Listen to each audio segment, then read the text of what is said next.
तो अब स्टार्ट करते हैं सॉल्व करना।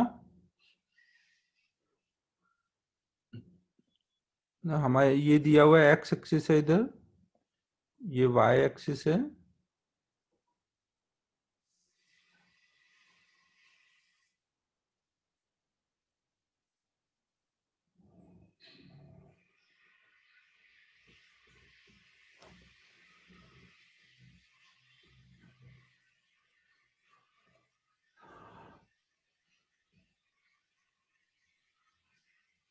ठीक है राज, अभी चेक करते हैं।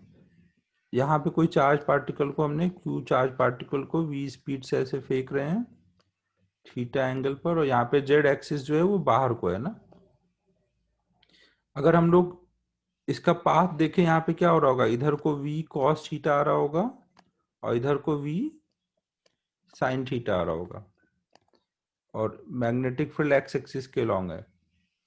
तो इसके वजह से क्या होगा, v साइन थीटा की वजह से फोर्स लगेगा ना, और फोर्स किधर को लगेगा, अंदर को, मतलब निगेटिव जेड एक्सिस के लॉन्ग लगेगा ना।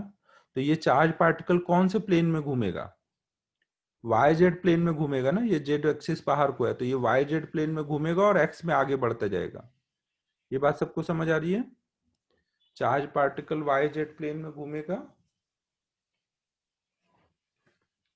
तो अगर हम लोग इसका पाथ दिखाएं, इधर एक्स एक्सिस है, इधर वाई एक्सिस है, पाथ कैसा हो रहा होगा,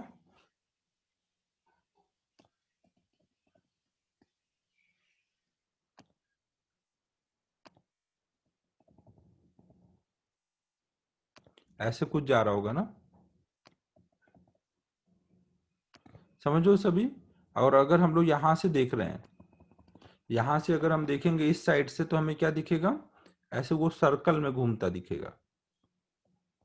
कौन से प्लेन में घूमता दिखेगा, एक तो वाई एक्सिस और निगेटिव जेड एक्सिस, नहीं इस जगह पे सर्कल में घूमता दिखेगा। ये बात समझ आ रही है सबको।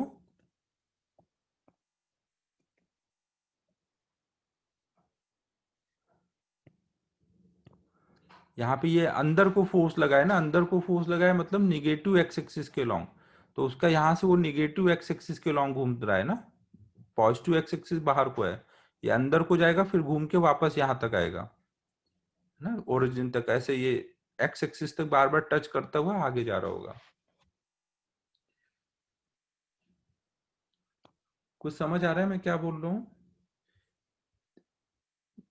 यहाँ तक की चीजें इमेजिन हो पाई क्या।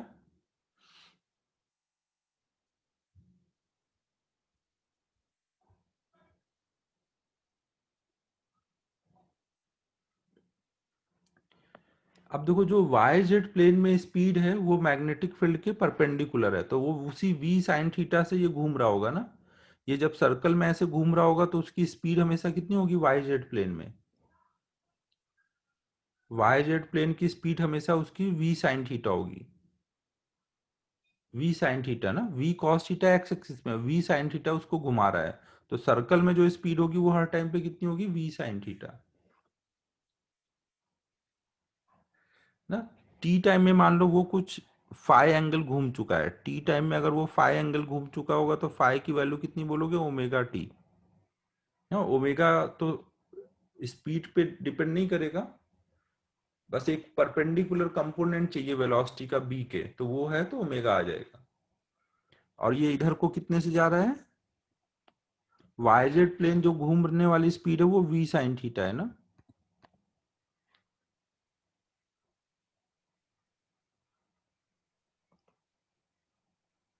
हेलो, आवाज आ रही है, आवाज आ रही है क्या।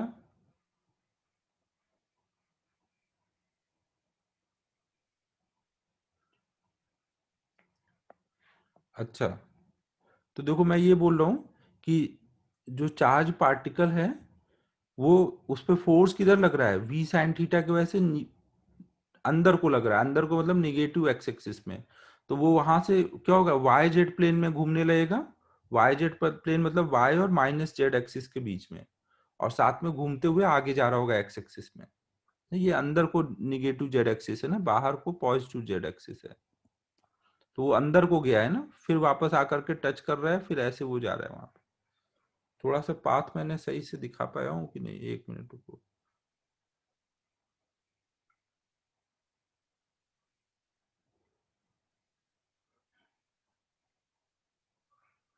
ये पाथ थोड़ा सा सही से मैं नहीं दिखा पाया हूँ। ये हम्म, ये यहाँ पे केवल टच कर रहा है ना, ये इस पॉइंट पर एक्स एक्सिस पे यहाँ पे हर जगह वो टच कर रहा है ना, बाकी सब सर्कल का पार्ट अंदर दिखाना है। इसको कैसे दिखाऊं 3D में?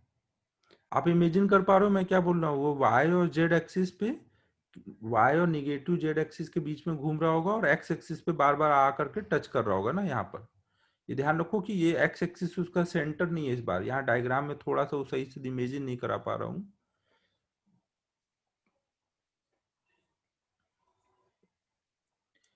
ठीक है, तो कोई भी टाइम पे अगर मैं देखूं तो उसकी एक्स एक्सिस में वेलोसिटी कितनी हो रही होगी?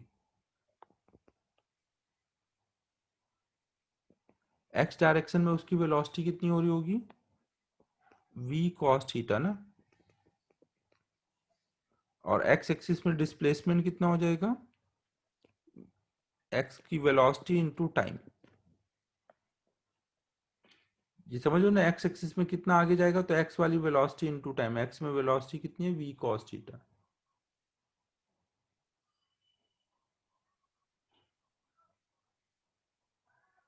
सूजल पॉजिटिव जेड एक्सिस में नहीं आएगा ना, वो निगेटिव जेड एक्सिस में ही रहेगा।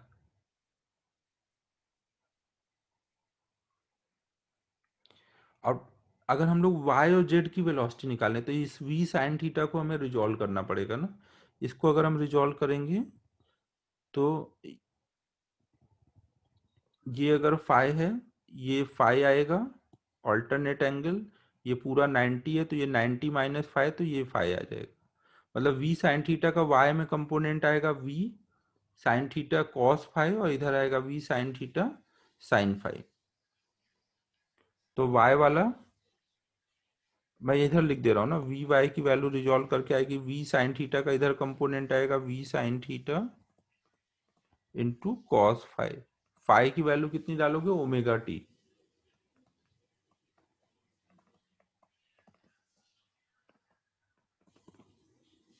और जेड एक्सिस में कितना आएगा? V sine theta into sine phi. Sine theta में थीटा तो इनिशियल है ना, वो गिवन था, वो कांस्टेंट है, बट फाई लगातार टाइम के साथ चेंज हो रहा होगा। तो हम लोग उसकी वेलोसिटी कितनी बोल सकते हैं? एक्स वाली velocity V cos theta I cap, Y वाली वेलोसिटी, ये पॉजिटिव वाई में कंपोनेंट आया है ना, तो इसको ऐसे लिखेंगे plus V sine theta cos omega T J cap plus V sine theta sine omega T minus K cap ना, ये निगेटिव जेड एक्सिस में गया है ना ये वाला कंपोनेंट, तो इसलिए माइनस के कैप। ठीक है, और रेडियस इसका पता है आपको, ये कितने सर्कल के रेडियस में घूमेगा? सर्कल का रेडियस कितना हो रहा होगा? एम वी कितना होगा? एम वी साइन थीटा की वजह से घूम रहा है ना, M V by Q B ना। सर्कल में घूमने में आर क्या आता है? M V by Q B. V कौन सा होता है? जो बी के परपेंडिकुलर होता है ना। M V by Q B में वी कौन सा होता है? जो बी के परपेंडिकुलर होता है। तो यहाँ पे वी साइन थीटा है तो वो वाला ले लेंगे। अब इतने सर्कल के रेडियस में घूम रहा है तो अभी वाई कोऑर्डिनेट कितना बोलोगे? ये R into sine five. Y coordinate हो जाएगा आर साइन फाइव, फाइव मतलब ओमेगा टी। और जेड कोऑर्डिनेट हो जाएगा आर माइनस आर। नहीं, ये पूरी डिस्टेंस हमारी आर है ना, ये आएगा आर कॉस फाइव। तो ये डिस्टेंस बतानी है ओरिजिन से ना, तो ये हो जाएगा R minus R cos five, five मतलब ओमेगा टी। अब आपको तीनों कोऑर्डिनेट पता है, अब उनको आप आई जे के साथ लिख सकते हो। ये कोऑर्डिनेट माइनस में होगा ना, निगेटिव जेड एक्सिस में है, ये प्लस में है, और एक्स कोऑर्डिनेट ये प्लस में है, तो आप आर लिख सकते हो एक्स आई कैप वाई जे कैप जेड के कैप। जेड वाली वैल्यू कोऑर्डिनेट माइनस में है।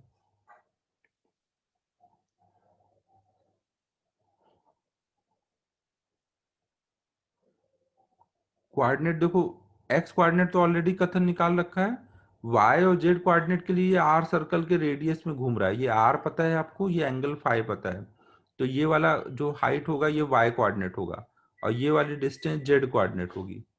वाई कोऑर्डिनेट कितना हो जाएगा, ये आर है ये फाई है, तो ये डिस्टेंस कितनी आएगी,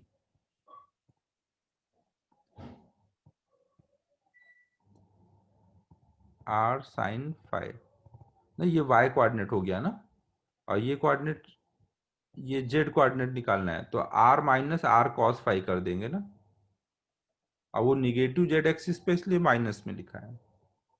और एक्स कोऑर्डिनेट तो ऑलरेडी हमने निकाल रखा था, वाई भी आ गया जेड भी आ गया, तो अब आप आर की वैल्यू लिख सकते हो, एक्स आई कैप, वाई जे कैप, जेड के कैप, ये पोजीशन हो जाएगी।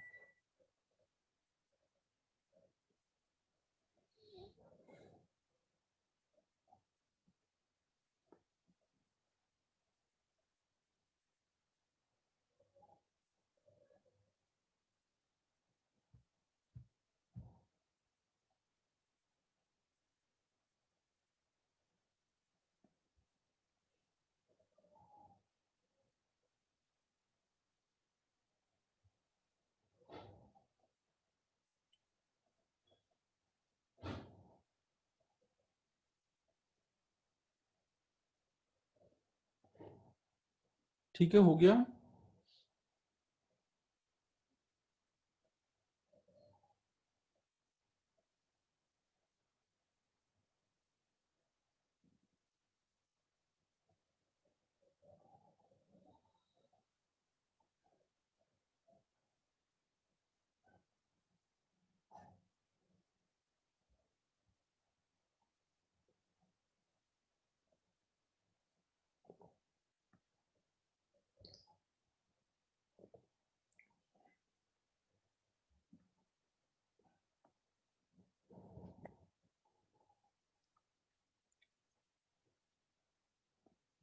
अब एक जनरल प्रॉब्लम करते हैं।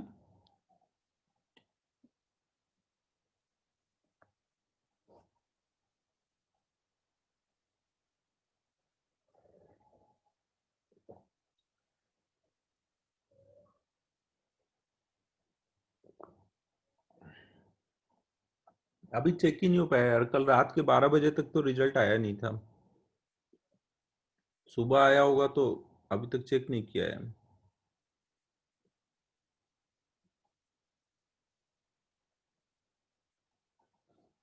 हाँ, आज शाम को अपना एक्स्ट्रा रहेगा ना डाउट सेशन का।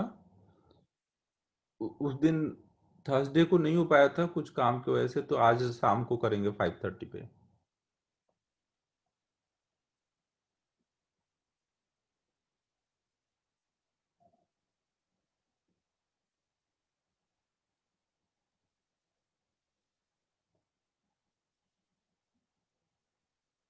नहीं नहीं प्रतीक, आज डिस्कशन नहीं किया था।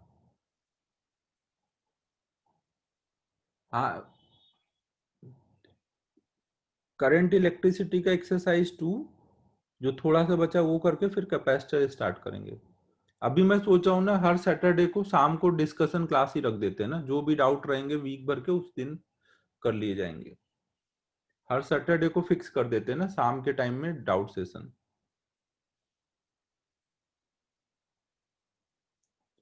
पहले एक बार से स्टार्ट करने दो, फिर देखेंगे जरूरत लगेगी तो 2 बार कर देंगे।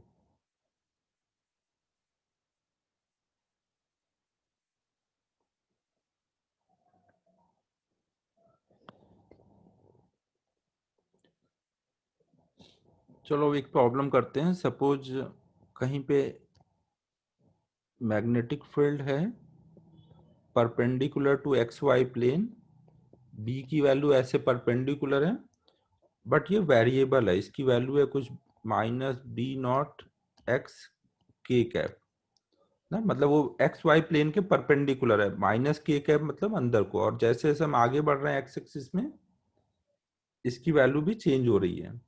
अब एक चार्ज पार्टिकल को, अगर जिस पे चार्ज कुछ क्यू है, मास एम है, अगर हम इधर को v स्पीड से फेंक देते हैं, तो ये एक्स एक्सिस में मैक्सिमम कितना डिस्प्लेसमेंट इसका मिलेगा, हमें ये बताना है।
क्वेश्चन सबको समझ आ गया है ना?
ठीक है, अब चलो सॉल्व करते हैं इसे।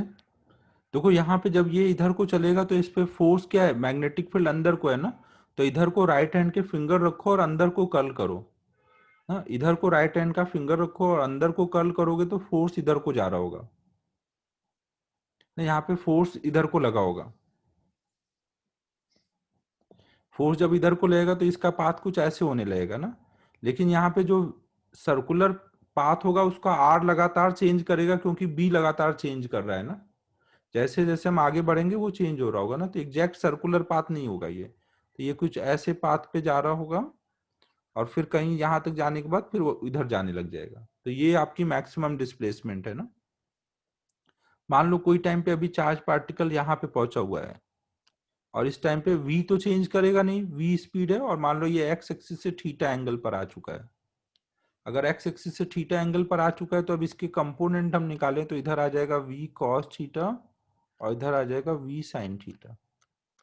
तो x वाली वेलोसिटी कितनी है, v cos थीटा ना। x वाली वेलोसिटी को हम लोग लिख सकते हैं dx बाई dt।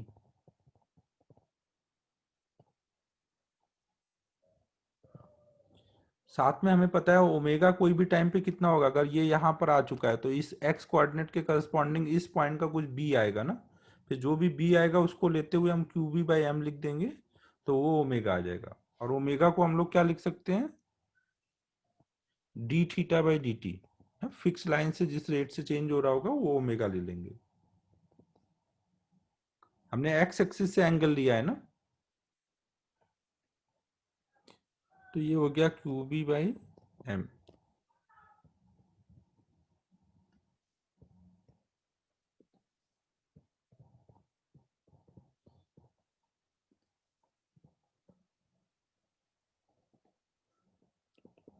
अब इक्वेशन 1 और 2 को डिवाइड कर दें अगर हम,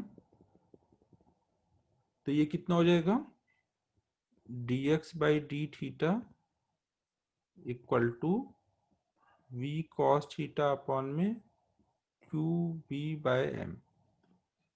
यहाँ पे देखो इस जगह पे बी का केवल मैग्नीट्यूड डालना है ना, डायरेक्शन वगैरह हम अलग से देख लेंगे। तो यहाँ मैग्नीट्यूड डाल देते हैं, ये M V cos theta upon में क्यू इंटू बी। बी का मैग्नीट्यूड कितना है, अगर हम एक्स डिस्टेंस पे अभी आ गए हैं, यहाँ पर देख रहे हैं, मान लो ये डिस्टेंस एक्स है, तो बी की वैल्यू उस टाइम पे बी नॉट इंटू एक्स हो रही होगी। एक्स वाले टर्म एक साइड कर लेते हैं, तो ये हो जाएगा x d x equal to m v upon में Q B naught cos theta t theta. दोनों साइड इंटीग्रेट कर देंगे। जब x की वैल्यू 0 थी तब थीटा 0 था। जब ये अपने मैक्सिमम डिस्प्लेसमेंट पे चला जाएगा, मान लो मैक्सिमम डिस्प्लेसमेंट x नॉट है, तो थीटा कितना हो चुका होगा, 90 डिग्री। तो ये हो जाएगा इधर x नॉट का square by 2 equal to m v upon में Q B naught cos theta का integration sine theta, sine theta में लिमिट डालेंगे तो 90 डालेंगे तो 1 माइनस 0। तो इससे हमें एक्स नॉट की वैल्यू मिल गई 2 mv अपॉन में क्यू बी नॉट।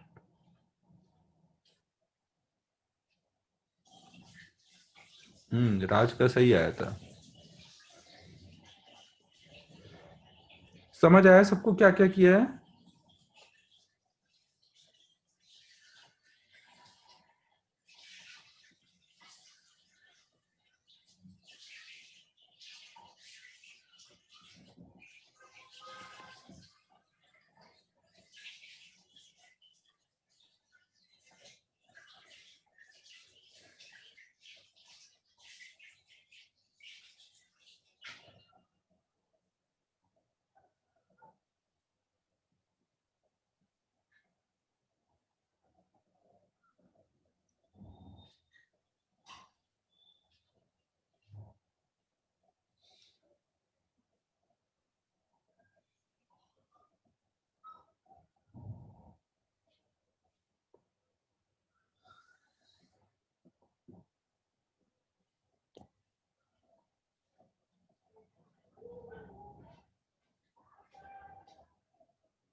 नोट हो जाए तो बोल देना।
नेक्स्ट देख रहे हैं हम लोग force on charge due to Q due to E and B. हम इलेक्ट्रिक फील्ड और मैग्नेटिक फील्ड दोनों के वजह से कोई चार्ज पार्टिकल पे अब फोर्स देख रहे हैं। तो अगर कोई भी चार्ज है जो जो कि v वेलोसिटी से कुछ मूव कर रहा है, इलेक्ट्रिक फील्ड भी है और मैग्नेटिक फील्ड है।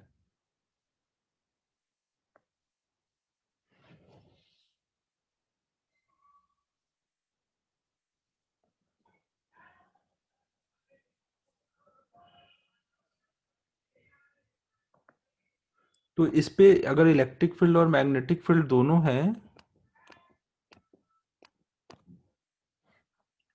तो वहां पर अब नेट फोर्स कितना लगेगा? एक तो इलेक्ट्रिक फील्ड की वजह से Q इंटू ई, ना, जो भी ई का डायरेक्शन होगा उसके अकॉर्डिंग, और मैग्नेटिक फील्ड की वजह से Q V क्रॉस बी। तो ये यहाँ पे टोटल फोर्स लग रहा होगा। अगर एक चार्ज पार्टिकल इलेक्ट्रिक और मैग्नेटिक फील्ड दोनों में जाएगा तो ई भी फोर्स लगाएगा और बी भी लगाएगा, तो वहां नेट फोर्स ये होगा ना। इस नेट फोर्स को हम लोग लॉरेंज करके एक साइंटिस्ट थे, उन्होंने पहली बार बताया था, तो इसलिए हम लॉरेंज फोर्स बोलते हैं।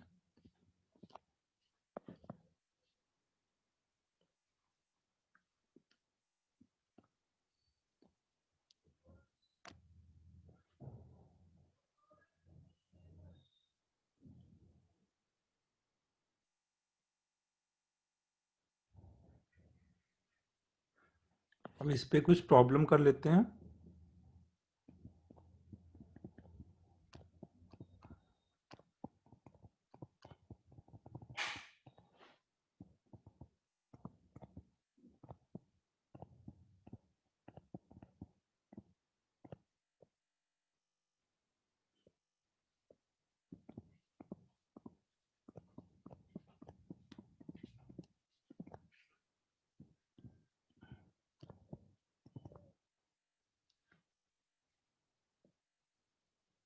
अबे सुजल, मैं पढ़ा रहा हूँ, पढ़ाते पढ़ाते अब तू अलग से सोल्यूशन भेजेगा तो कैसे चेक करूंगा? अलग से देख लूंगा।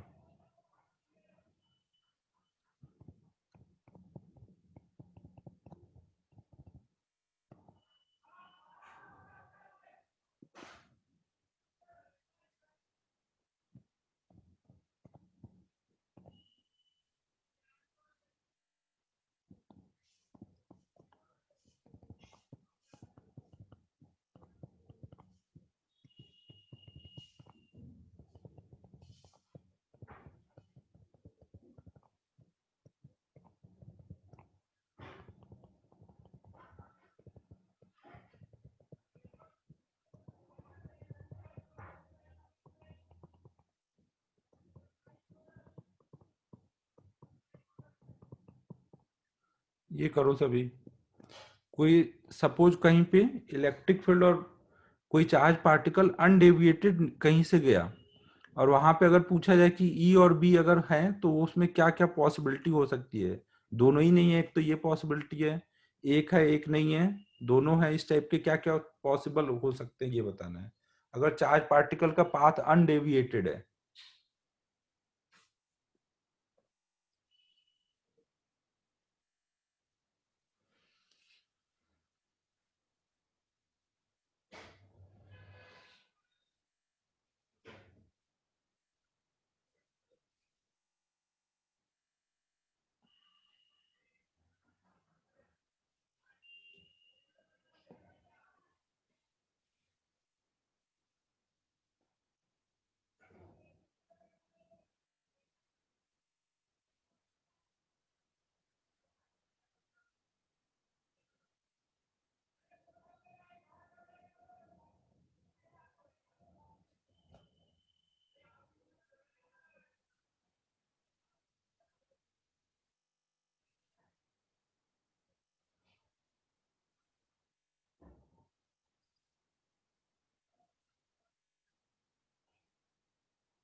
इसका ऑल आंसर आएगा ना, 1 2 3 4 ना, सारे यहाँ पे पॉसिबल हैं।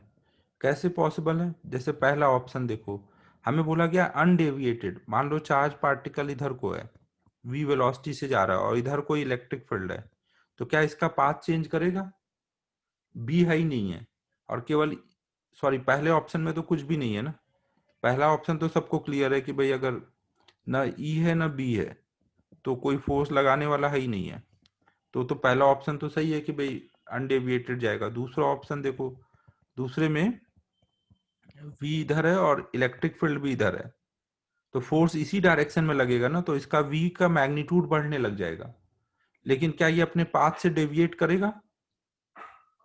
बी है नहीं, ई केवल लगाएगा। ई किधर लगाएगा? वेलोसिटी के डायरेक्शन में, तो पाथ से डेविएट नहीं करेगा ना, तो ये भी अनडेविएटेड के लिए काउंट होगा। थर्ड में ई और बी दोनों है, अगर दोनों है तो हो सकता है कि ये दोनों मिलके ऐसे फोर्स लगाएं कि एक का फोर्स और दूसरे का फोर्स एक दूसरे को कैंसिल कर रहा हो। अगर दो फोर्स है तो वहां पॉसिबिलिटी है ना कि दोनों कैंसिल कर दें एक दूसरे को। पॉसिबिलिटी की बात चल रही है ना। अगर दो हैं, ई और बी दोनों है, तो हो सकता है दोनों पॉसिबल हो कि एक दूसरे को कैंसिल कर दें, तो भी ये अनडेविएटेड निकल जाएगा। और चौथे में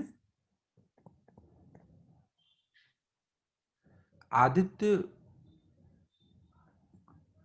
चौथे में देखो क्या है, अगर इधर कुछ v स्पीड से जा रहा है और इधर कोई b है, तो b भी कोई फोर्स नहीं लगाएगा, तब भी वो पैरेलल निकल जाएगा। तो फोर्थ ऑप्शन भी इसलिए ट्रू है। तो सारे ऑप्शन आ रहे हैं। समझ आ रहा है सबको? लगेगा या क्या?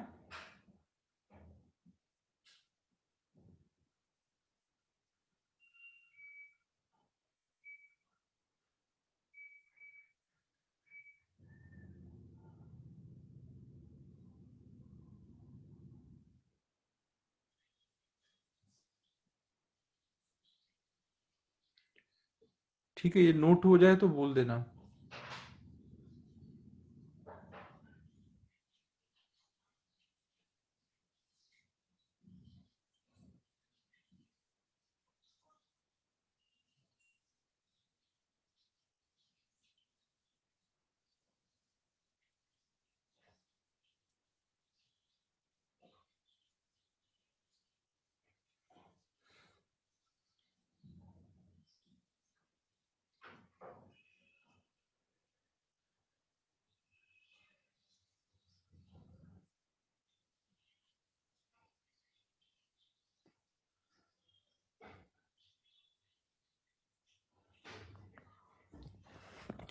एक और इस टाइप का प्रॉब्लम करते हैं।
कोई देखो, इसमें चार्ज पार्टिकल कोई रीजन से पास करता है और उसमें उसकी वेलोसिटी चेंज नहीं होती है, तो कौन सा ऑप्शन पॉसिबल है?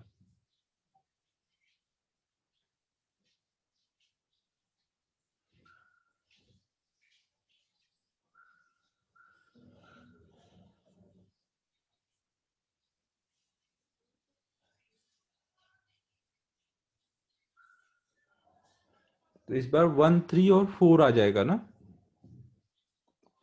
1 तो सबको क्लियर है, फर्स्ट ऑप्शन में ई भी नहीं है और बी भी नहीं है, तो फोर्स लगेगा ही नहीं। फोर्स लगेगा ही नहीं तो जो भी पार्टिकल जिधर को जा रहा होगा वैसे ही चलता रहेगा। सेकेंड ऑप्शन में अगर कोई भी चार्ज पार्टिकल में इलेक्ट्रिक फील्ड भी आ गई, इलेक्ट्रिक फील्ड आ गई तो फोर्स तो लगना ही लगना है, फोर्स लगेगा। और बी है नहीं ना, इलेक्ट्रिक फील्ड यहाँ पे लग रहा है और मैग्नेटिक फील्ड है नहीं, तो एक फोर्स अगर लगेगा तो एक फोर्स लगेगा तो एक्सेलरेशन आएगा तो वेलोसिटी चेंज करेगी, तो ये नहीं हो सकता। फिर थर्ड ऑप्शन में दो फोर्स है ना, इलेक्ट्रिक फील्ड भी है और मैग्नेटिक फील्ड भी है। अगर इलेक्ट्रिक फील्ड है तो इलेक्ट्रिक फोर्स लग सकता है, लगेगा ही मतलब। तो वहां ये हो सकता है कि दो फोर्स है तो एक दूसरे को वो कैंसिल कर रहे हो।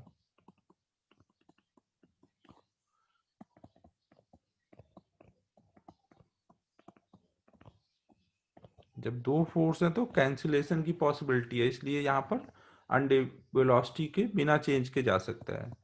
चौथे ऑप्शन में अगर हमारा चार्ज पार्टिकल ऐसे जा रहा है और इसी लाइन के लॉन्ग बी होगा तो क्या ये कोई फोर्स लगा पाएगा? ई तो है ही नहीं है, बी है लेकिन वो उसी डायरेक्शन में है, तो फोर्स कितना लगेगा यहाँ पे? ई वाला भी जीरो है और बी वाला भी जीरो है, तो भी वेलोसिटी अनचेंज रहेगी, तो ये वाला भी आ जाएगा। ठीक है, सबको क्लियर है?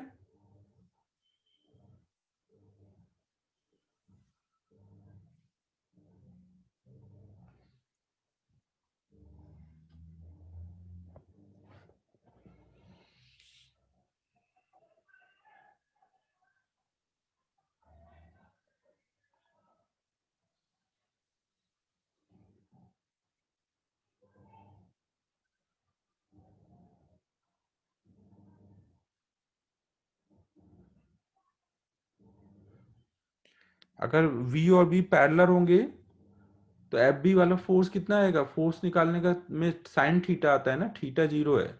मैग्नेटिक फील्ड के फोर्स में q v B sine theta आएगा, q into v cross B है ना।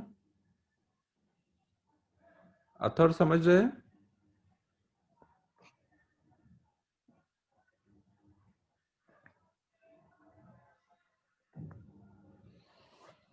नोट कर लो।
सपोज कहीं पे इलेक्ट्रिक फील्ड है along x axis, uniform electric field, magnetic field है along एक्स एक्सिस, और एक चार्ज पार्टिकल को ओरिजिन पर से, एक पॉजिटिव चार्ज पार्टिकल को जिसका चार्ज क्यू था, मास एम था, वी वेलोसिटी से ऐसे थीटा एंगल पे फेंका गया। तो हमें बताना है find at any time T, part one, उसका वेलोसिटी कितना हो रहा होगा। इसको इनिशियल वेलोसिटी को u लिख देता हूँ, u से फेंका गया है तो v बताना है, और दूसरा उसका पोजीशन वेक्टर बताना है।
देखो ये इस प्रॉब्लम में बस चेंज क्या हुआ है, इलेक्ट्रिक फील्ड और आ गया है, तो एक्स एक्सिस में भी अब फोर्स लगेगा ना।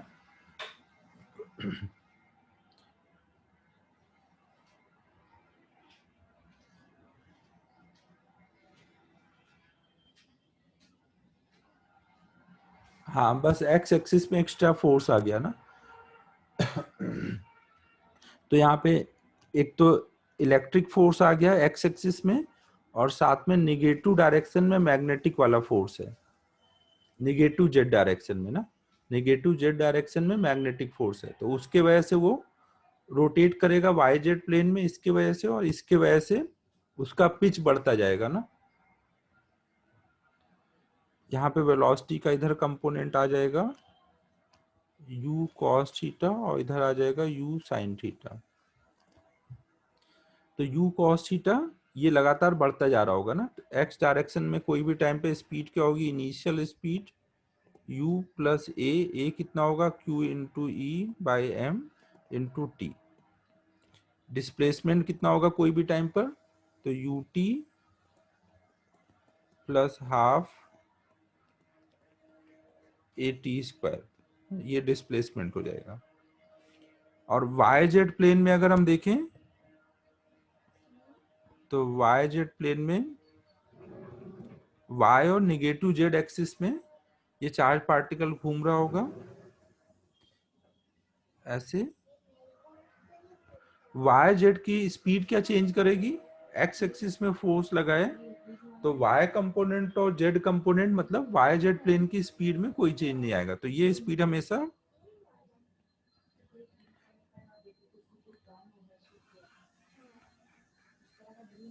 अगर मान लो टी टाइम में कुछ फाई एंगल घूम गया, तो ये यहाँ पे जब आएगा तो इसका ये जो वी यू साइन थीटा बना रहेगा। इसको हम वैसे ही रिजॉल्व करेंगे, ये एंगल फिर से वही फाई आ जाएगा, तो यू साइन थीटा का इधर कंपोनेंट हो जाएगा U sine theta into cos phi, और इधर कंपोनेंट हो जाएगा U sine theta into sine phi. तो हमारी वेलोसिटी आ गई वाई डायरेक्शन में U sine theta cos phi ना, और ये पॉजिटिव वाई एक्सिस में, इसलिए जब इसको लिखेंगे तो प्लस जे कैप लेंगे, और जेड वाली वेलोसिटी हो गई फाई मतलब ओमेगा टी, और ओमेगा कितना होगा Q B by M.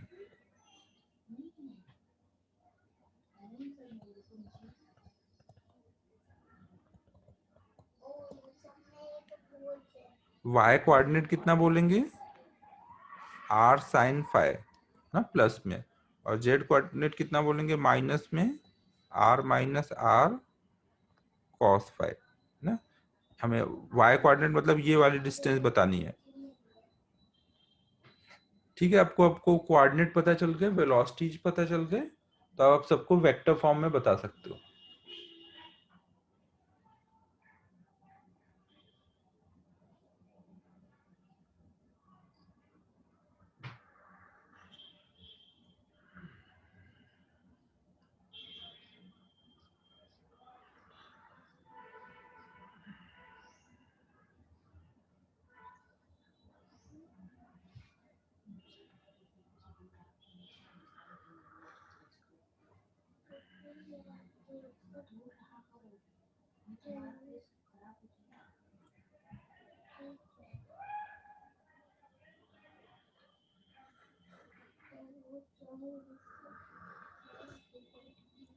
Note हो गया।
अब एक प्रॉब्लम करा रहा हूं, ये मॉड्यूल से एक प्रॉब्लम करा रहा हूं। ये मॉड्यूल में एक्सरसाइज 2 का क्वेश्चन नंबर 40 है। क्वेश्चन मैं बता रहा हूं, जिनके पास मॉड्यूल है वो मॉड्यूल निकाल सकते हैं। नेक्स्ट क्वेश्चन है क्वेश्चन नंबर 40, एक्सरसाइज 2। देखो यहाँ पे क्वेश्चन में क्या बोला गया है, a particle of specific charge. Specific charge का मतलब होता है, उसको अल्फा बोला गया Q by M. Q by M को हम बोलते हैं specific charge. Charge upon mass की वैल्यू को स्पेसिफिक चार्ज बोलते हैं। बोला गया है एक चार्ज पार्टिकल जिसका स्पेसिफिक चार्ज दिया हुआ है, वो ओरिजिन से चलना शुरू करता है और वहां पे इलेक्ट्रिक फील्ड और मैग्नेटिक फील्ड है। यहाँ पे इलेक्ट्रिक फील्ड और मैग्नेटिक फील्ड है। इलेक्ट्रिक फील्ड एक्स एक्सिस के लॉन्ग दिया हुआ है,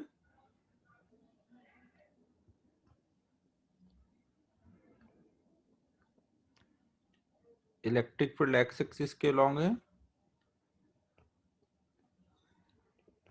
और मैग्नेटिक फील्ड परपेंडिकुलर है, जेड एक्सिस के लॉन्ग है।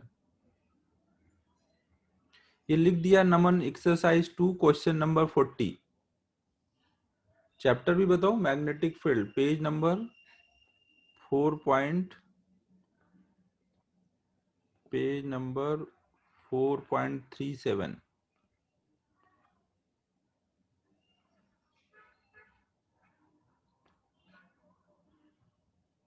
अबे राज हंसो नहीं, मजाक नहीं कर रहा, मजाक नहीं कर रहा था भाई, उसकी हेल्प कर रहा था मैं।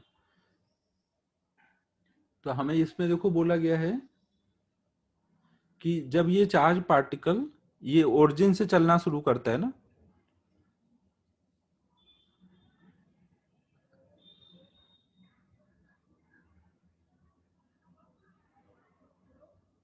इट्स स्टार्ट्स मूविंग, मतलब यहाँ पे रेस्ट पे छोड़ा गया है,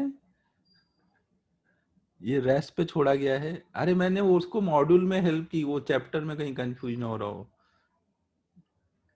रेस्ट से छोड़ा गया, तो हमें बताना है कि जब वो X naught comma Y naught comma 0 पे आया, इस पोजीशन पे आया, तब उसकी वेलोसिटी कितनी हो रही थी, 4i cap minus 3j cap. तो वैल्यू ऑफ एक्स नॉट पूछी गई है, कितनी है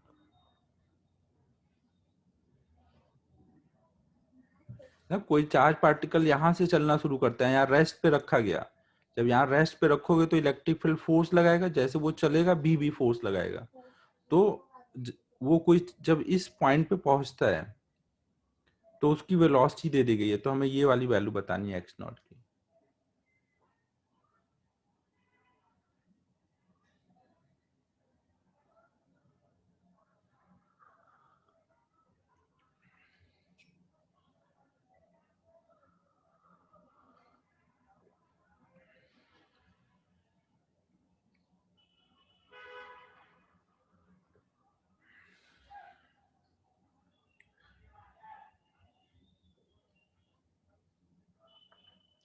उसका पार उस पे देखो, एक तो इधर को फोर्स लगेगा, शुरू में जब रखा हुआ है तो कौन सा फोर्स लगेगा, इलेक्ट्रिक फोर्स।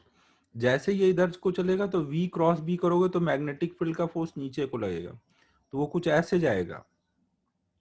समझ आ रहा है सबको, पाथ समझ आया। शुरुआत को में कौन फोर्स लगाएगा, शुरू में बी नहीं लगाएगा ना, क्योंकि बी तब लगाता है जब वेलोसिटी होती है। अभी रखा है तो रेस्ट पर है, तो रेस्ट पे तो पहले कौन लगाएगा, ई का फोर्स इधर लगा तो इधर चला, जैसे इधर को वी आएगा तो वी क्रॉस बी करो ना, वी क्रॉस बी करोगे तो थंब नीचे को आ रहा होगा ना, तो फिर वो ऐसे उसका पाथ आने लग जाएगा।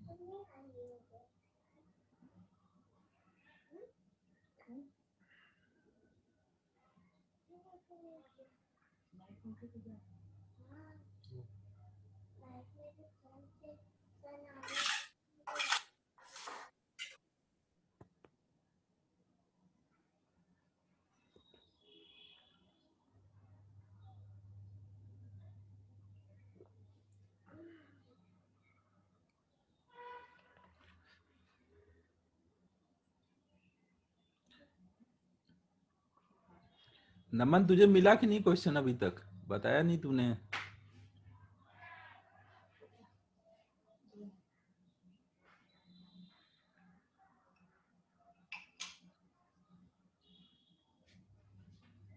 Very good very good.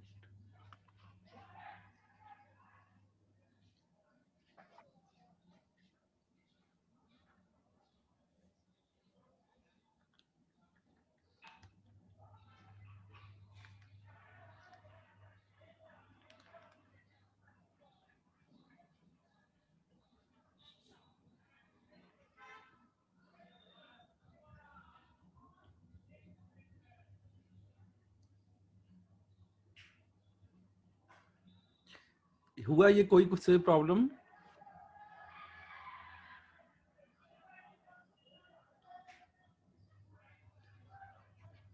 क्या किया राज बता।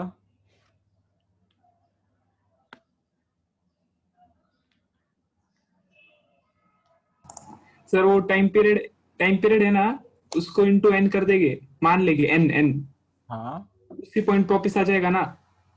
और वैसे भी उन्होंने क्या बोला है कि एक्स नॉट एंड बस वाई। कर, अब तू शांत हो जा, शांत हो जा। और कोई ने किया?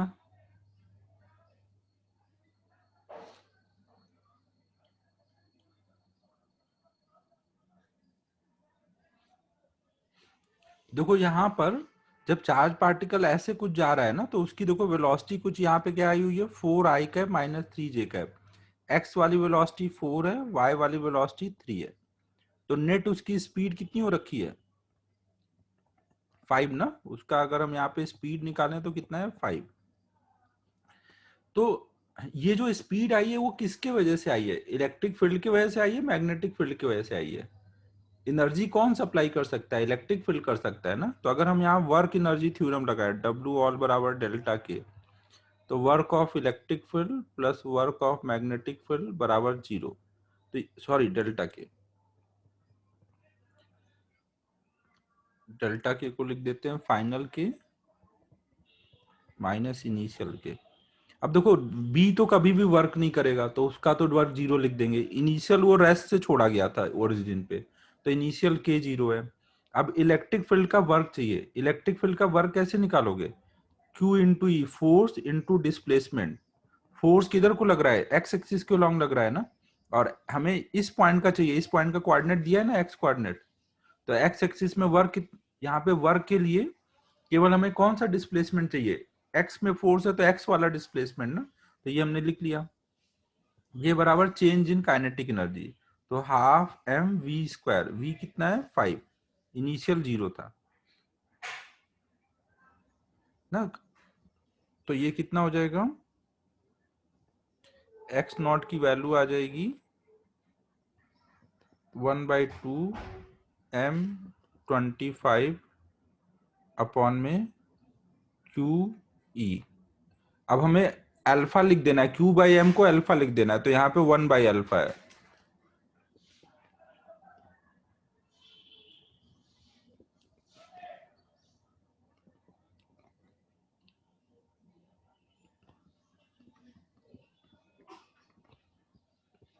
नहीं, ये एक्स नॉट की वैल्यू हो गई।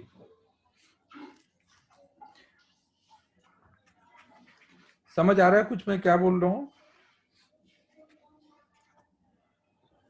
अक्सर देखो यहाँ पे इलेक्ट्रिक फील्ड और मैग्नेटिक फील्ड वाले क्वेश्चन में आपको वर्क की जरूरत पड़ेगी। वर्क का यूज करके क्वेश्चन सॉल्व करोगे तो इजी पड़ेगा, क्योंकि बी वाला वर्क तो 0 है, तो आपको एक का वर्क निकाल के काम हो जाएगा।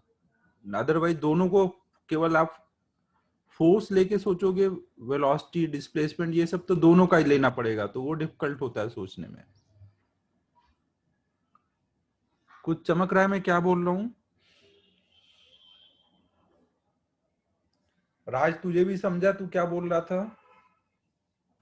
हाँ सर, पीछे गलत ही आया है मेरा भी। हाँ।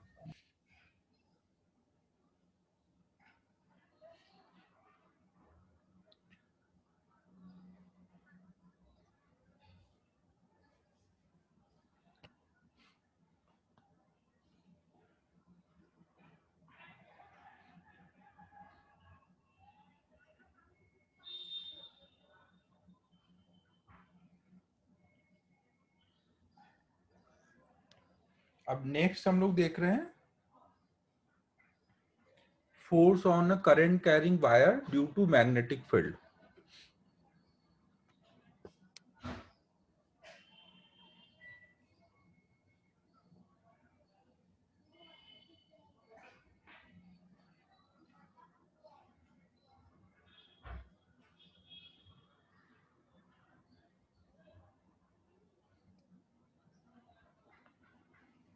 हो गया नोट ये?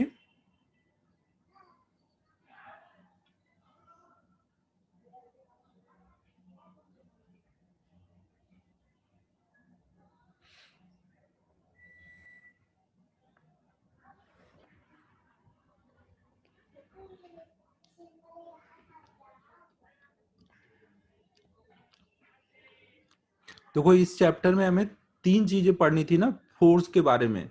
पहला पार्ट तो फील्ड के बारे में था, वो हो गया। फिर फोर्स वाले में तीन चीजें पढ़नी थी। एक तो चार्ज पार्टिकल पे फोर्स, फिर करंट कैरिंग वायर पे फोर्स, फिर करंट कैरिंग लूप पे फोर्स। तो पहला वाला पार्ट जो था चार्ज पार्टिकल पे फोर्स, वो हो गया। वही थोड़ा सा बड़ा था, अब बाकी दो पार्ट छोटे छोटे हैं। तो हम लोग नेक्स्ट देख रहे हैं force on current carrying wire.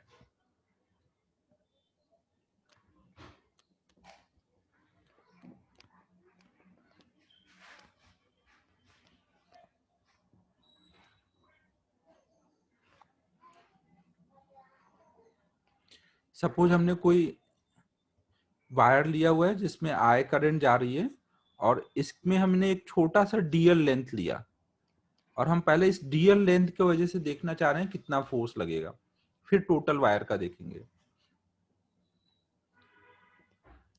अब देखो टोटल, अगर हम इस डीएल लेंथ पे फोर्स देखना चाह रहे हैं, तो हम यहाँ पे इस डीएल लेंथ में देखेंगे कितने नंबर ऑफ इलेक्ट्रॉन है। जितने भी यहाँ पे इलेक्ट्रॉन होंगे, उन सारे इलेक्ट्रॉन पे अगर हम फोर्स निकाल लें और उनका वेक्टर सम कर दें, तो वही हो जाएगा हमारा total force on current carrying DL element. अंदर करंट फ्लो हो रही है मतलब क्या हो रहा है, अंदर चार्ज पार्टिकल मूव कर रहे हैं ना। लैग आ रहा है क्या?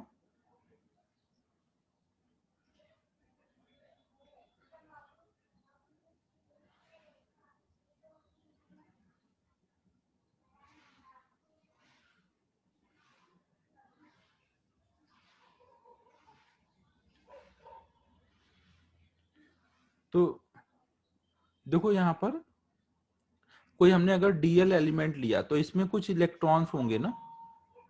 अब वो इलेक्ट्रॉन यहाँ पे मूव कर रहे हैं, और यहाँ पे बी भी है, मैग्नेटिक फील्ड भी है। तो हमें उसके वजह से फोर्स चाहिए। तो मान लो अंदर जो इलेक्ट्रॉन है, जब करंट चलती है तो हम उनकी वेलोसिटी कितनी मानेंगे, ड्रिफ्ट वेलोसिटी मानेंगे ना। जो इलेक्ट्रॉन अंदर मूव कर रहे हैं वो ड्रिफ्ट वेलोसिटी से चल रहे हैं। तो हम यहाँ पे क्या बोलेंगे, एक इलेक्ट्रॉन पे कितना फोर्स लग रहा होगा, क्यू। एक इलेक्ट्रॉन पे चार्ज कितना होता है, -e, क्यू इंटू वी, जो भी उसकी ड्रिफ्ट वेलोसिटी का डायरेक्शन होगा, इंटू बी। एक इलेक्ट्रॉन पे फोर्स हो रहा होगा ना। अगर मान लो इस वायर का क्रॉस सेक्शन एरिया कुछ ए है, और यहाँ पे number of electron per unit volume n है,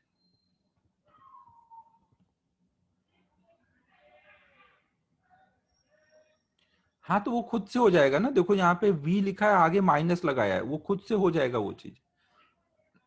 हाँ, ये यहाँ पे मत जाओ, ये मैंने डायरेक्शन उल्टा बना दिया है। इलेक्ट्रॉन इधर को जा रहे होंगे ना, बट वो खुद से यहाँ सॉल्विंग में खुद ही हो जाएगा। Number of electron per unit volume. तो अब देखो यहाँ पे ऐसे डीएल लेंथ में कितने इलेक्ट्रॉन मिलेंगे आपको, उन सारे पे सेम सब, यहाँ डीएल लेंथ में तो सारे सेम डायरेक्शन में जा रहे होंगे ना ड्रिफ्ट वेलोसिटी से, तो उन सब पे फोर्स अगर हमें निकालना है तो सबका फोर्स का डायरेक्शन सेम है। एक इलेक्ट्रॉन का फोर्स निकाला इनटू नंबर ऑफ इलेक्ट्रॉन, तो cross section area into DL करेंगे तो वॉल्यूम आएगा, वॉल्यूम इनटू एन कर देंगे तो फोर्स हो जाएगा। तो ये हमने डीएल लेंथ पे फोर्स निकाल लिया।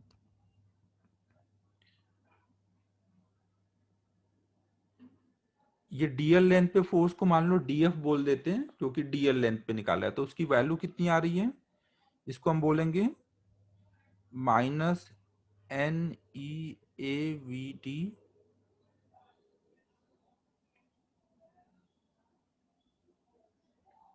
देखो यहां पे अगर हम लोग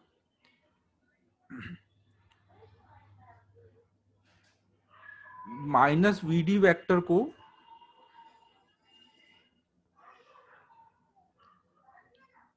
देखो, यहाँ पे हमें पता है कि N E A V D, इसको हम लोग करंट बोल सकते हैं। और ये जो वीडी का डायरेक्शन है ना, वीडी का डायरेक्शन है, वीडी के डायरेक्शन को हम लोग बोल सकते हैं माइनस वीडी का डायरेक्शन, और हम बोल सकते हैं डीएल का डायरेक्शन। करंट के डायरेक्शन में अगर हम डीएल ले लें, करंट के डायरेक्शन में डीएल, तो माइनस वीडी का डायरेक्शन और डीएल का डायरेक्शन सेम है। तो यहाँ पे हम लोग क्रॉस प्रोडक्ट में माइनस वीडी हटा करके वहां डीएल लिख दें तो उससे कोई चेंज नहीं आएगा ना। हम इसको ऐसे कर देते हैं,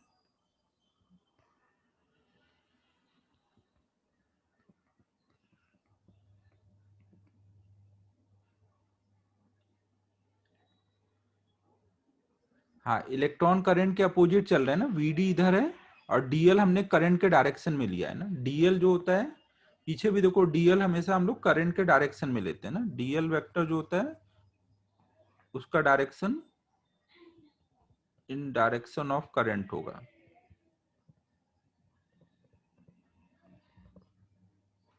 तो माइनस वीडी वेक्टर की जगह हम लोग डीएल वेक्टर यहाँ पे यूज कर सकते हैं ना। तो सॉल्व करेंगे तो सेम चीज आएगी। ये इसको ओपन करो या इसको ओपन करो, एक ही चीज होगी।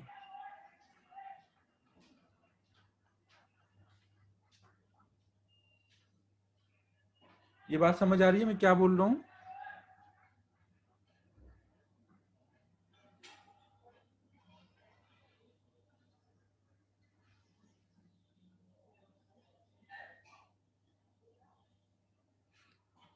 देखो जिनको भी डाउट है मैं उनको और थोड़ा ऐसे समझा देता हूँ। अगर मान लो कहीं पर minus V D vector into DL लिखा है ना, ये डीएल अभी स्केलर है, वी डी वैक्टर है, तो आप उसको ऐसे लिख सकते हो V D into DL vector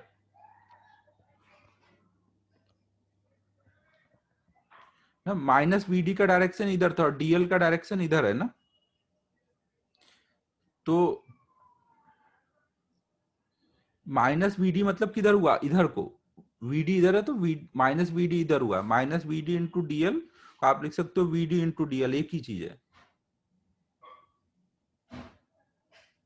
ठीक है, समझ रहे हो ना?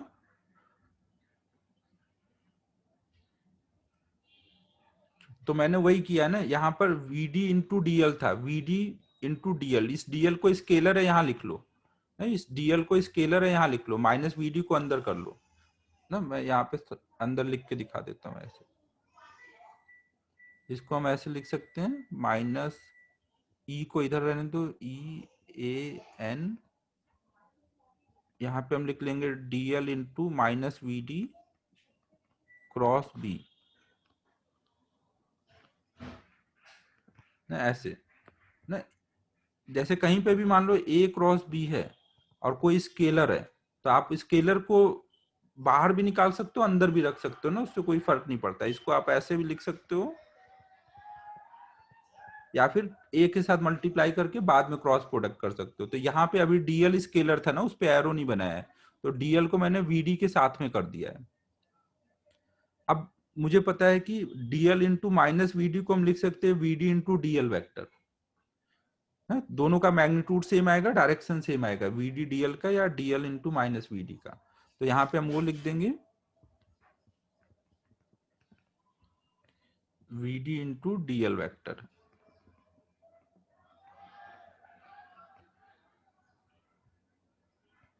फिर NEAVD बाहर चला जाएगा, अंदर रहेगा DL क्रॉस B।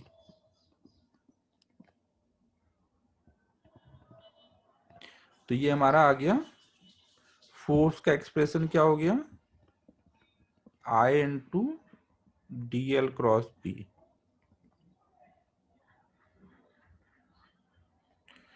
कोई भी करंट कैरिंग लेंथ पे अगर हमें फोर्स निकालना है तो I DL cross B use करेंगे ना, बस Q की जगह I हो जाएगा और V की जगह DL हो जाएगा ना, Q into V cross B की जगह DL क्रॉस B हो जाएगा।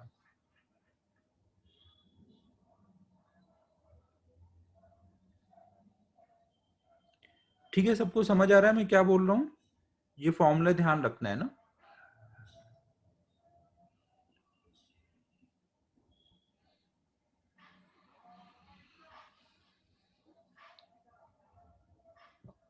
नोट करो इसको।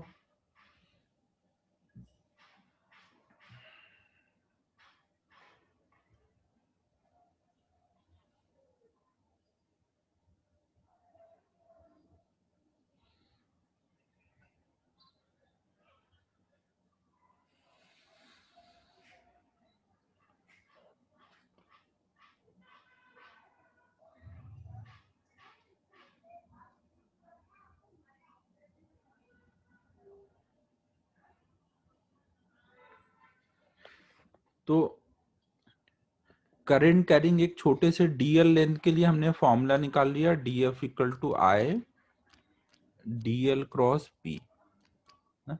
कहीं पर भी अगर कोई भी ऐसे वायर है और वहां पे मैग्नेटिक फील्ड है ना, डायरेक्शन जो भी होगा वो क्रॉस प्रोडक्ट करके निकाल लेंगे।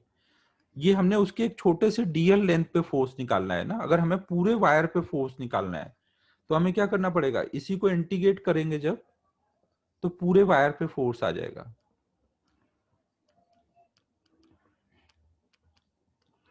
ना। अब देखो यहाँ पे अगर बी यूनिफॉर्म है तो आप इसको ऐसे लिख सकते हो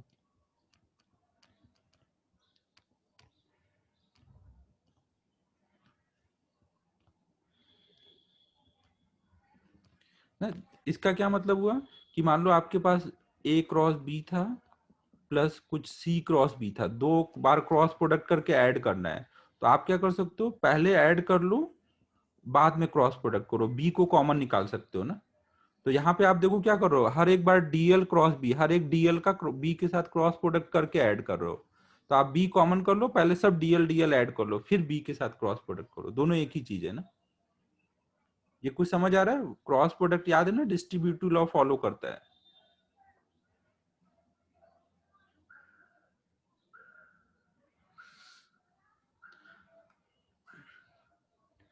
तो अब देखो जो नेट फोर्स आएगा उसमें पहले डीएल डीएल वेक्टर का ऐड करना है। अब देखो यहाँ पे अगर मान लो यहाँ से स्टार्ट हुआ इस पॉइंट से, तो हर एक जगह डीएल डीएल वेक्टर आप ऐड करोगे, तो ये DL DL head to tail polygon law of addition से ऐड करते जाओ।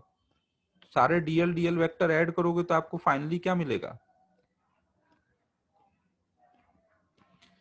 इनिशियल पॉइंट और फाइनल पॉइंट को मिला दोगे ना, जितने भी वेक्टर हो सबको हेड टू टेल आपने ऐड किया, तो ये आपको फाइनल उसका इफेक्टिव लेंथ मिलेगा, डिस्प्लेसमेंट वेक्टर ना। तो आप यहाँ पे बोल सकते हो कि नेट फोर्स कितना होगा एक वायर पे, I into L effective cross P.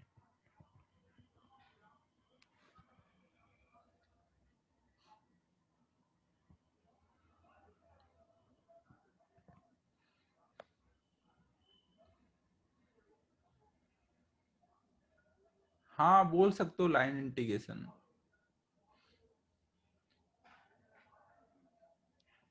Scalar form में हम फोर्स को ऐसे लिखते हैं, BIL साइन थीटा, जहाँ थीटा क्या है, एंगल बिटवीन एल वेक्टर और B vector. Final L vector का डायरेक्शन इधर को आएगा ना, इनिशियल पॉइंट से फाइनल पॉइंट की तरफ।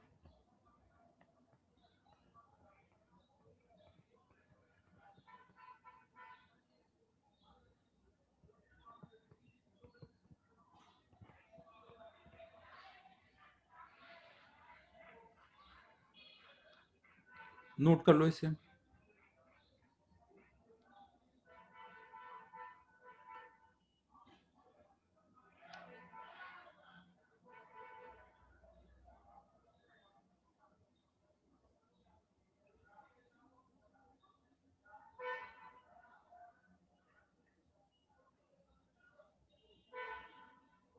हाँ, यहाँ पे बी यूनिफॉर्म है इसलिए बाहर किया ना, अगर बी यूनिफॉर्म नहीं होता तो हर पॉइंट पे हमें ये पूरा इसको सॉल्व करना पड़ता ना।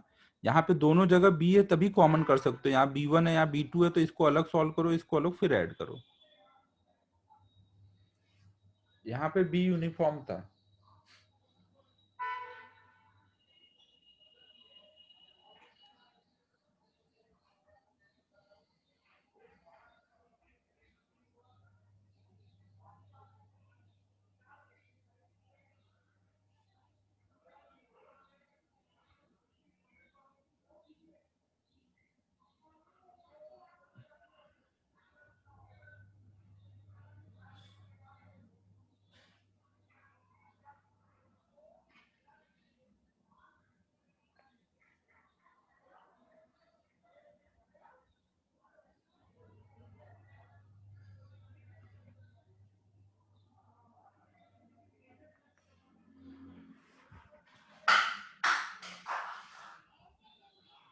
तो देखो इसका मतलब क्या हुआ, अगर मैं कोई भी लूप ले लेता हूं और उसको यूनिफॉर्म बी में रखता हूं, बी का डायरेक्शन कुछ भी हो, अगर मैं लूप ले लूंगा तो लूप पे नेट फोर्स हमेशा कितना मिलना चाहिए, 0, क्योंकि वहां एल इफेक्टिव हमेशा कितना आएगा ना, एल इफेक्टिव हमेशा 0 होगा ना, जहां से चलेंगे घूम के वहीं पर आ जाएंगे। तो कोई भी लूप में, करंट कैरिंग लूप में यूनिफॉर्म मैग्नेटिक फील्ड में नेट फोर्स हमेशा 0 होगा।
अब एक दो बेसिक प्रॉब्लम करते हैं।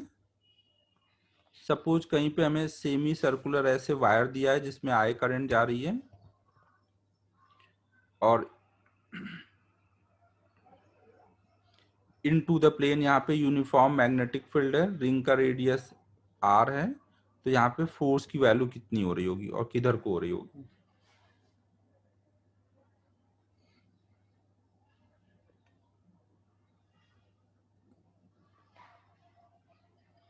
सेमी सर्कुलर वायर है, करंट आई फ्लो हो रहा है, बी परपेंडिकुलर है इनटू द प्लेन, तो हमें फोर्स निकालना है।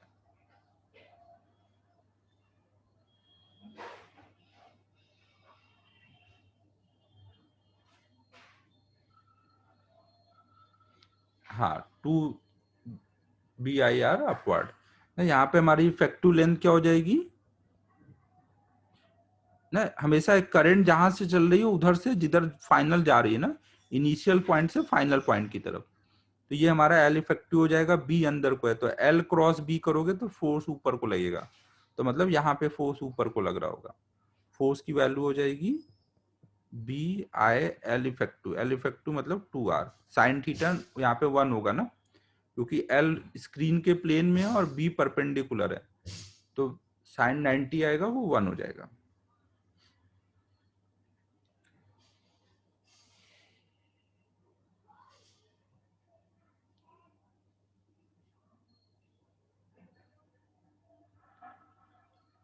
नोट हो गया।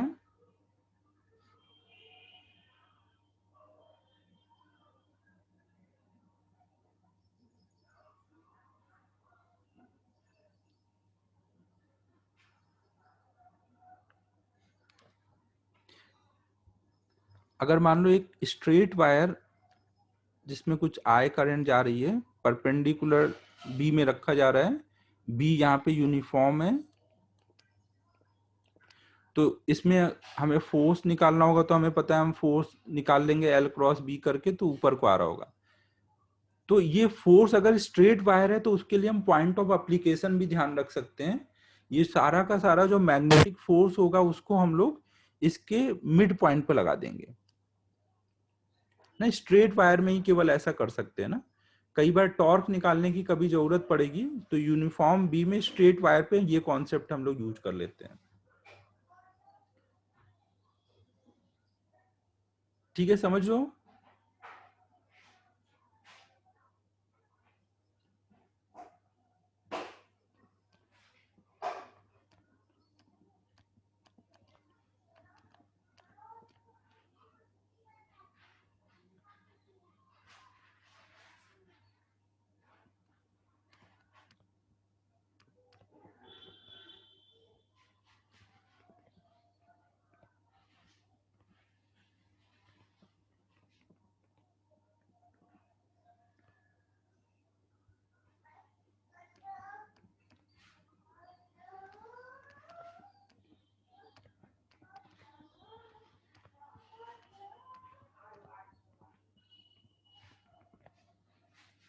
देखो अगर हमने इसके मिड पॉइंट पे फोर्स लगाया तो अभी मिड पॉइंट के अबाउट टॉर्क कितना आ रहा है, 0 ना। तो यहाँ पे अगर आप टॉर्क कैलकुलेट करो तो मिड पॉइंट के अबाउट ही टॉर्क 0 आएगा ना। पॉइंट ऑफ एप्लीकेशन आप कैसे निकालते थे, ये वो पॉइंट होता है जिसके अबाउट आप बोल सकते हो नेट टॉर्क 0 है। यहाँ पे हर एक जगह एक इधर डीएल लो एक इधर डीएल लो, तो दोनों का टॉर्क कैंसिल हो रहा होगा मिड पॉइंट के अबाउट जब निकाल रहे। तो मिड पॉइंट ही ऐसा पॉइंट है जिसके अबाउट टॉर्क 0 मिलेगा।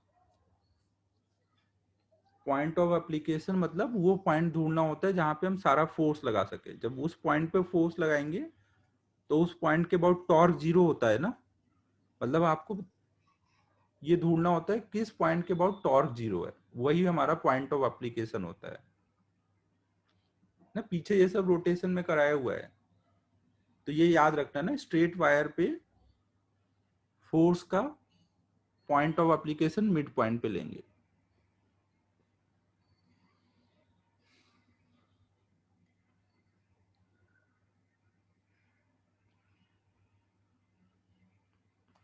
ये क्वेश्चन करो, एक इनफाइनाइट वायर है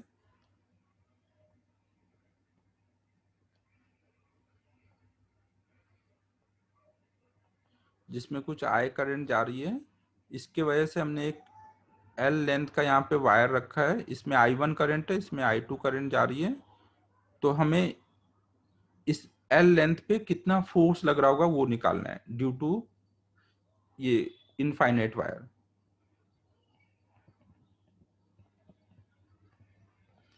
ये डिस्टेंस मान लो कुछ ए है।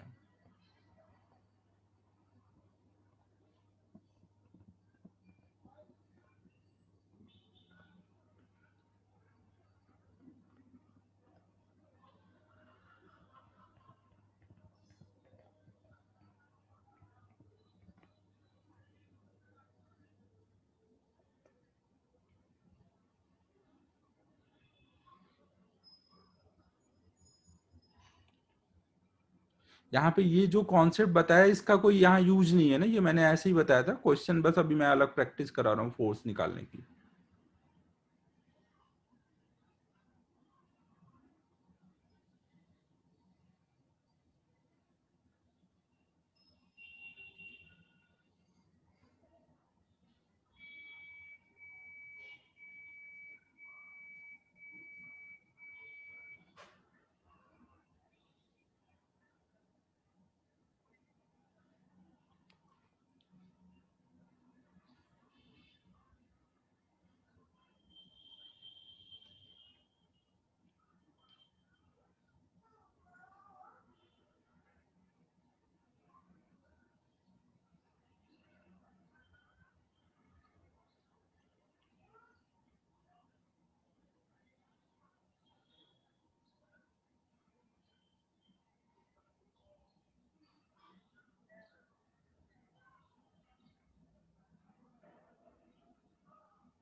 ठीक है, चेक करते हैं।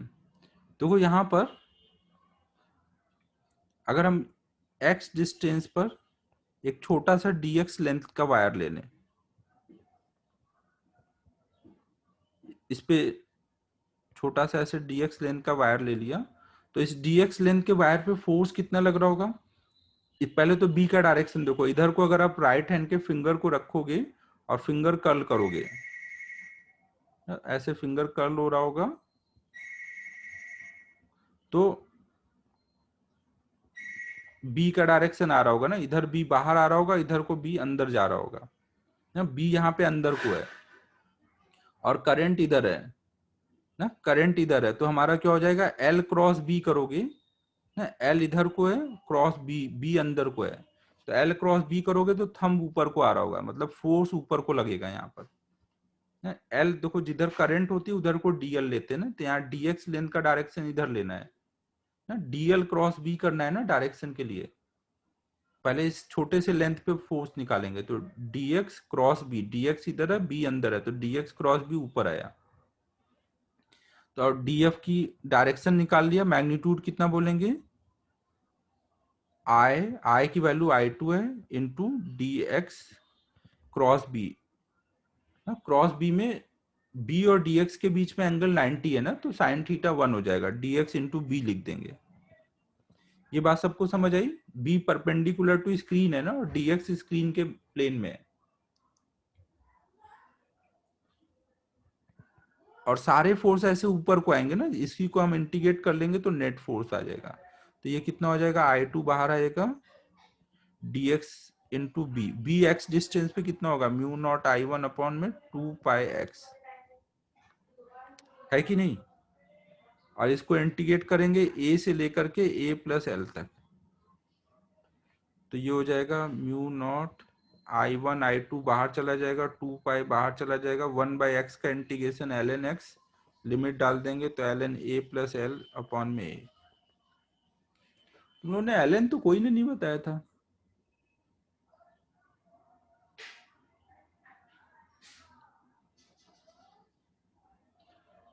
ठीक है, समझ लो, समझ आया क्या, 1 मिनट वेट करना, ये नोट करो।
ठीक है, सबको समझ आ गया ना क्या क्या हुआ है।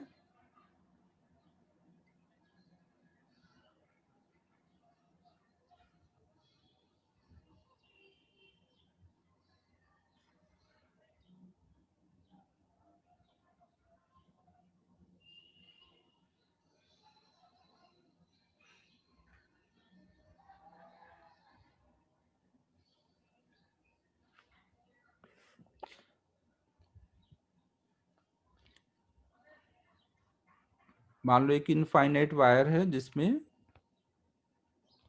जिसके पास में एक लूप रखा हुआ है, इसमें I2 करंट जा रही है, इस लूप, ये स्क्वायर लूप है और ये साइड लेंथ a है, ये डिस्टेंस a है, तो हमें बताना है find net force on loop.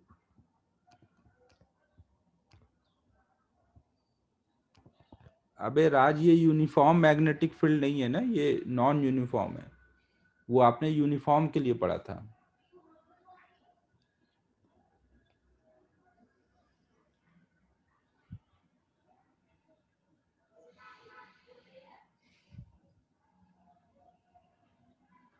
Symmetry है, लेकिन बी की वैल्यू अलग अलग है ना, इस वाले पार्ट पे बी अलग है, इसकी डिस्टेंस अलग है, यहाँ पे ये वाले पार्ट पे बी अलग है।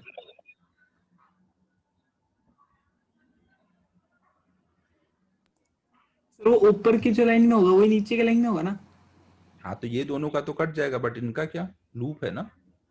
अरे हाँ, रुको, रुको।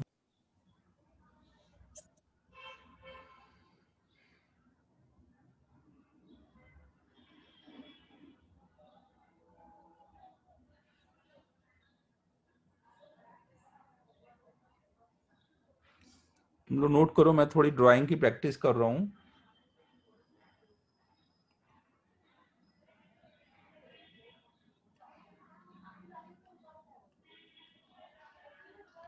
इन टू द प्लेन वाला ड्राइंग बनाने का प्रैक्टिस कर रहा हूँ मैं थोड़ा।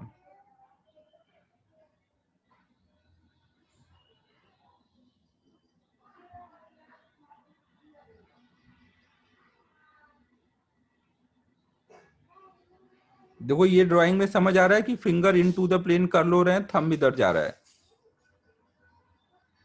है। ठीक है, तो ये डायग्राम यूज कर सकता हूँ समझाने में।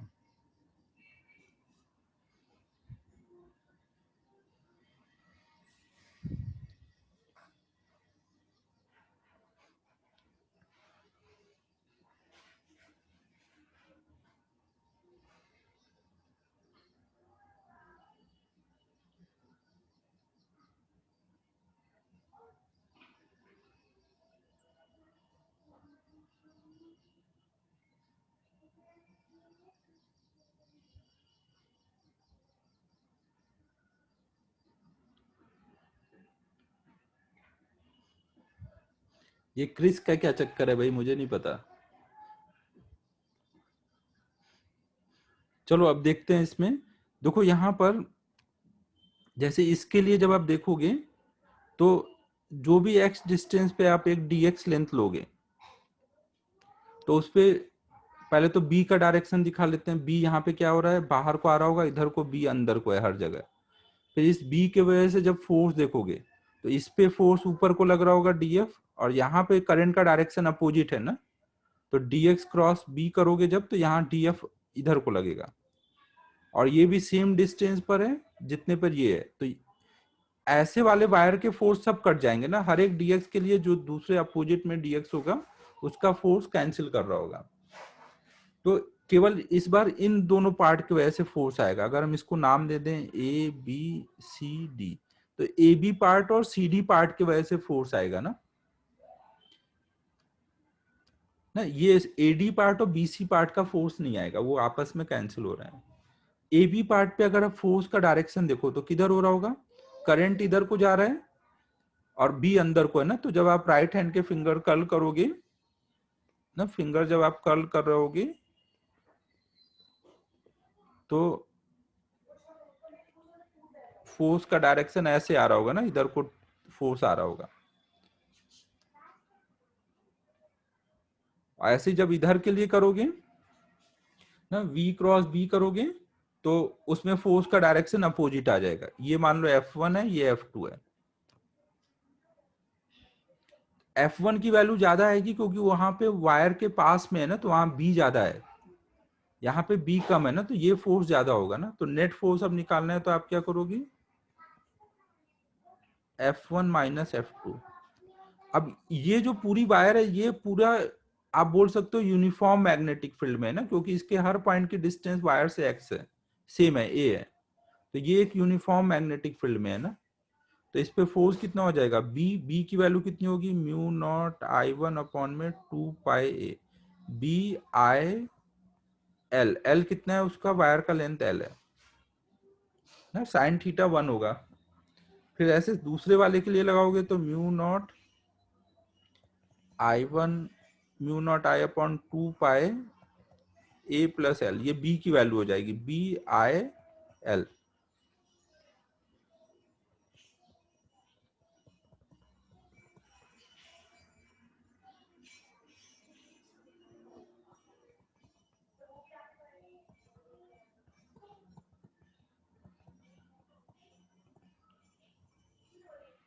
तो इनको सब्ट्रैक्ट कर देंगे, नेट फोर्स जो होगा वो इस डायरेक्शन में आएगा ना, अट्रैक्ट होता हुआ दिखेगा।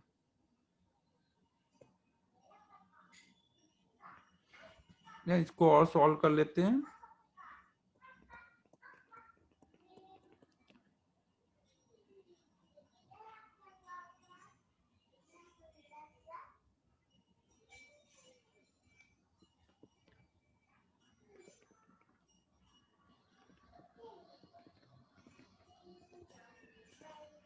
नहीं, ये हमारा नेट फोर्स हो जाएगा। ये ए बी पे फोर्स हमने डायरेक्शन दिखाया था।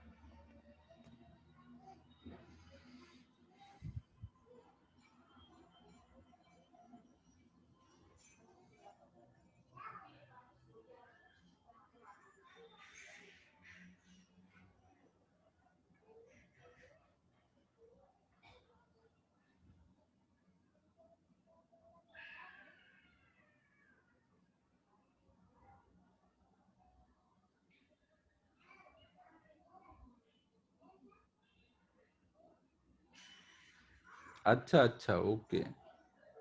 बट अपनी तो 5 ही बनाई है, उसके में 6 फिंगर है ना।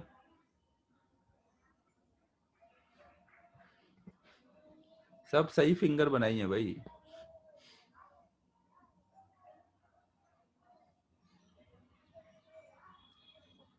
अब 2 मिनट का और एक चीज पढ़ लेते हैं, फिर इसके बाद हम लोग होमवर्क देखेंगे। ये नोट हो गया है।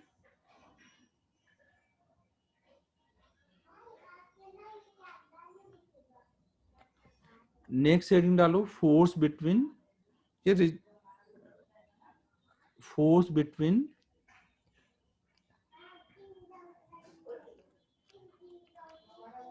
To parallel wire.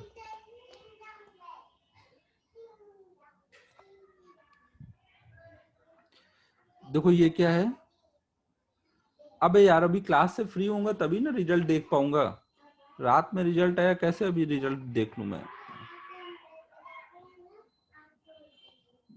देखो इधर,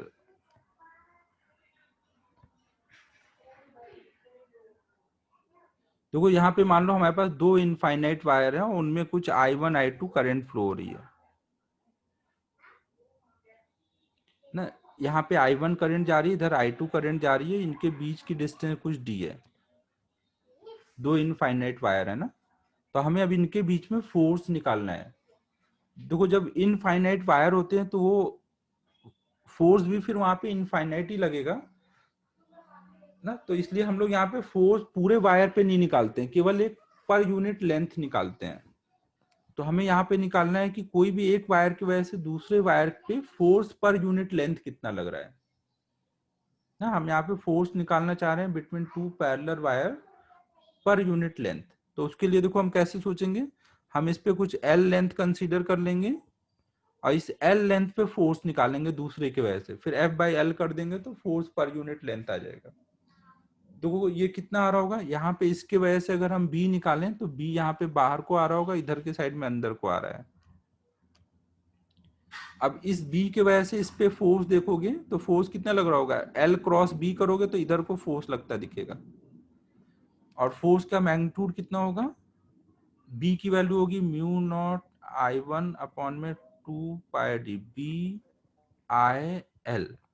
एल को इधर कर देंगे तो एफ बाई एल की वैल्यू आ जाएगी force per unit length mu naught I1 I2 upon 2 π d।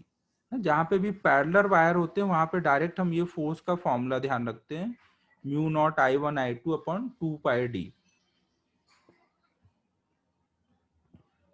यहाँ पे देखो जब दोनों में डायरेक्शन सेम होगा तो वो एक दूसरे को अट्रैक्ट करते हुए दिखते हैं ना। ये हमें सेम डायरेक्शन में होंगे तो अट्रैक्ट करेंगे, अभी जैसे देखा यहाँ पर। और अगर इनमें डायरेक्शन अपोजिट है तो उस टाइम पे ये रिपेल करते हुए दिखेंगे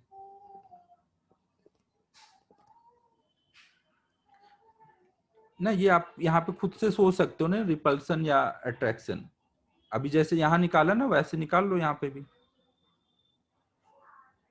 ये आपको फॉर्मूला याद रखना है ना। अब देखो ये फॉर्मूला अगर याद होता, अभी ये लिखने के लिए टाइम दूंगा, 2 मिनट रुक जाओ, तो हम डायरेक्ट ये लगा के यहाँ पे जल्दी कर सकते थे कि भाई 2 पैरेलल वायर हैं, पर यूनिट लेंथ इस पे फोर्स पता है तो इनटू एल कर देंगे तो इस एल लेंथ पे फोर्स आ जाएगा, और ये अट्रैक्शन का होगा क्योंकि सेम डायरेक्शन है, ये रिपल्सन का होगा ना। हर बार डायरेक्शन निकालने की जगह डायरेक्ट सेम डायरेक्शन या अपोजिट देख करके अट्रैक्शन और रिपल्सन करके ऐसे कर लेंगे ना। तो यहाँ पे आप डायरेक्ट लिख सकते थे mu naught I1 I2 upon 2 पाई डी की वैल्यू ए है, इंटू ये एल लेंथ पे फोर्स है तो इंटू एल ना। ऐसे करके हम लोग ये फॉर्मूला याद रखते हैं तो जल्दी होता है।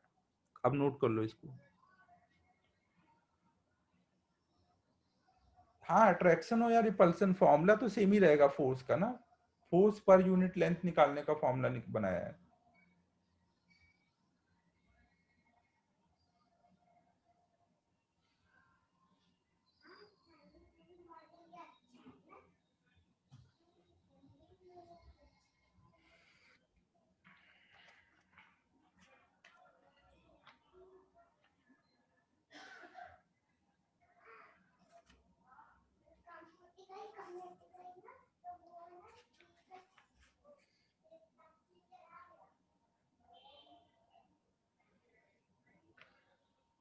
अब होमवर्क नोट कर लो।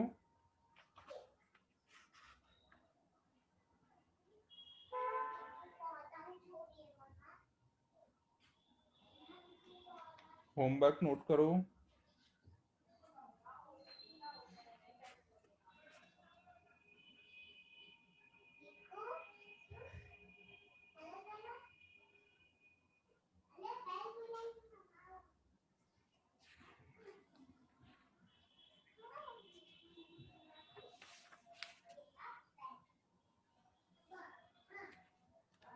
लास्ट टाइम होमवर्क नहीं दिया था ना शायद कुछ भी।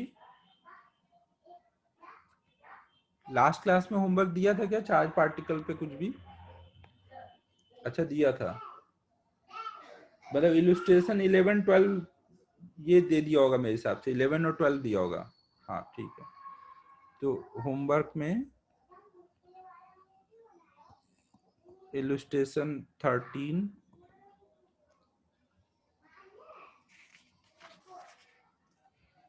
फिर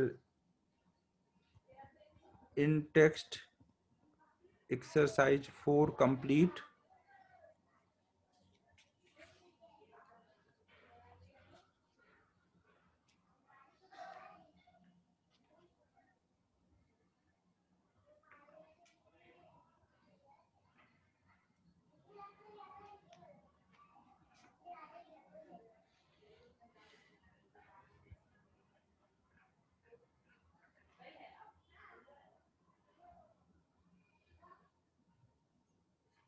फिर इलस्ट्रेशन 14 भी करना है,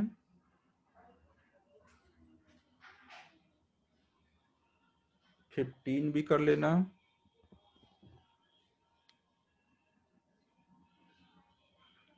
16 17। नहीं, मैं अभी वो ग्रुप पे मैसेज डलवाऊंगा ना आईडी के साथ, वो लिंक के साथ। और इन टेक्स्ट एक्सरसाइज 5 भी कर लेना।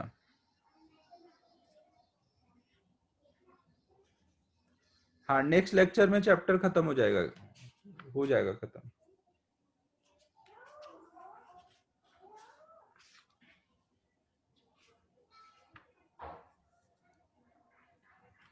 ठीक है, फिर क्लोज कर रहा हूँ ना। Bye everyone.